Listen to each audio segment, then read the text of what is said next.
Glenn Beck did one of his creepiest segments yet.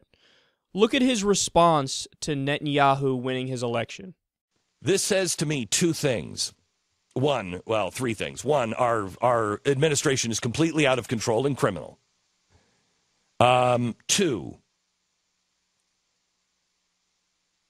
the Lord does exist, and he is sitting on his throne because Benjamin Netanyahu should have lost yesterday. And that's what all of the polls were saying, that he was going to lose. They were literally bussing Arabs in. They had this down. They had thrown the election to the other guy.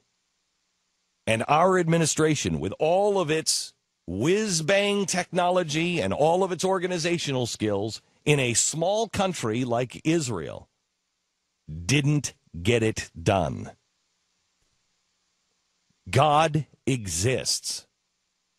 Two, God exists for us as well. No matter what they have, no matter how dirty they play it, if we do what we're supposed to do, the scales will be evened. God will have his thumb on the scale. What I heard when he was speaking, that could have been Hamas speaking. He is the American Hamas.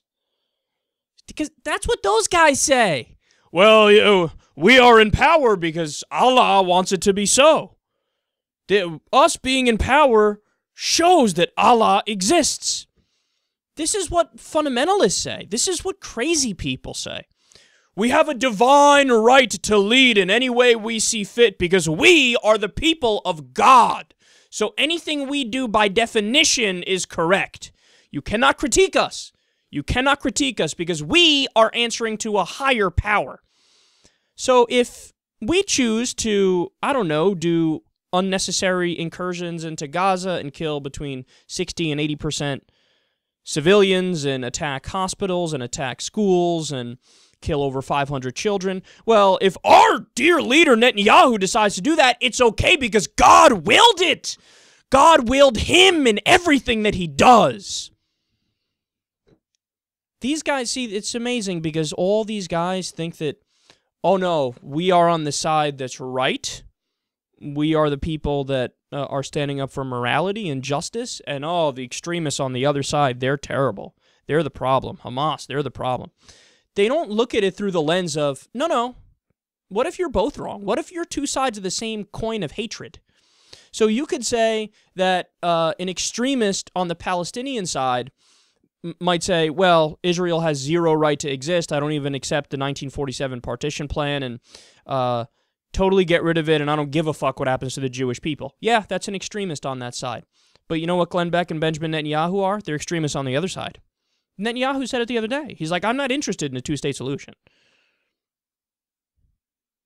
So wait, you're somehow morally superior when you're calling for the exact same thing, but the opposite thing is the extremists on the other side?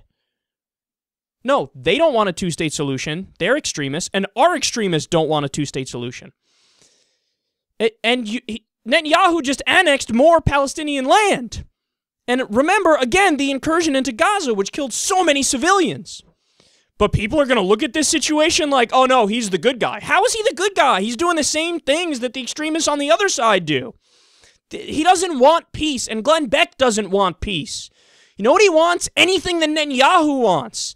Because he views the world through a black and white lens. We are pure good, they are pure evil. Anything our dear leader Netanyahu wants to do is okay. Well, that sounds a hell of a lot like a Muslim fundamentalist following Hamas when they say we have a divine holy right to all this land.